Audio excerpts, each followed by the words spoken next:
যুবকরা হলো জাতির শক্তি, স্বপ্ন ও ভবিষ্যৎ।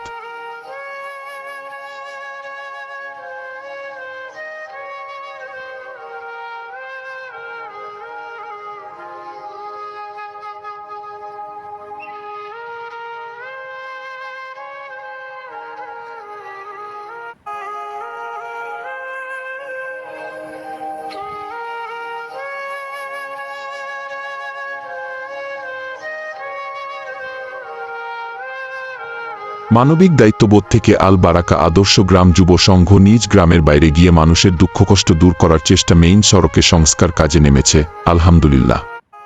সিমেন্ট, বালি ও কংকর দিয়ে সেই বিপজ্জনক গর্ত পূরণ করে সড়কটিকে চলাচলের উপযোগী করে দেওয়া হয়েছে। আমরা বিশ্বাস করি, মানুষের কল্যাণে এক ধাপ এগোলে আল্লাহ তাআলা 10 ধাপ সহায়তা করেন। এইভাবেই আমরা এগিয়ে চলেছি ভালো কাজের পথে, কল্যাণের পথে, দূর হতে আরও বহু দূর পর্যন্ত ইনশাআল্লাহ। রাসূলুল্লাহ সাল্লাল্লাহু আলাইহি ওয়াসাল্লাম বলেছেন, তুমি রাস্তা থেকে কষ্টদায়ক বস্তু সরিয়ে দিলে সেটাও নেকি হিসাবে গণ্য হয়। সহিহ বুখারী হাদিস 2989, সহিহ মুসলিম হাদিস 1009। অর্থ, রাস্তার গর্ত পূরণ করা, নষ্ট অংশ মেরামত করা, কাদাজল পরিষ্কার করা বা যে কোনো কাজ যা পথচারী ও যানবাহনের চলাচল সহজ করে, এসবই এই হাদিসের অন্তর্ভুক্ত এবং সাদকার অন্তর্ভুক্ত। যুবকরা হলো জাতির শক্তি, স্বপ্ন ও ভবিষ্যৎ। আল্লাহ তাআলা কুরআনে বলেন, তোমরা সবাই সৎকর্মে ও আল্লাহভক্তিতে একে অপরকে সাহায্য করোগে। সূরা মায়দা 2।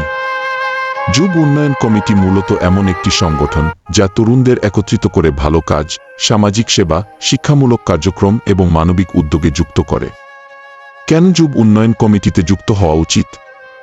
নিজেকে গঠন করা, সঠিক দিক নির্দেশনা ও নৈতিকতা অর্জন, সমাজকে সুন্দর করা, রাস্তা, স্কুল, মসজিদ, অসহায় মানুষ, সবার জন্য কাজ, ভালো বন্ধু পাওয়া, সৎ কাজের সাথীরা জীবনে আশীর্বাদ হয়ে থাকে, আল্লাহর কাছে প্রিয় হওয়া, মানব সেবা আল্লাহর কাছে মহৎ ইবাদত। নারে তাকবীর, আল্লাহু আকবার, নারে তাকবীর, আল্লাহু আকবার, নারে রিসালাত, ইয়া রাসূলুল্লাহ, নারে রিসালাত, ইয়া রাসূলুল্লাহ। আল্লাহর কাছে রাখার জন্য, আল্লাহ তাআলা সন্তুষ্ট অর্জনের জন্য, আল্লাহর কাছে রাখার জন্য, আল্লাহ তাআলা সন্তুষ্টির জন্য।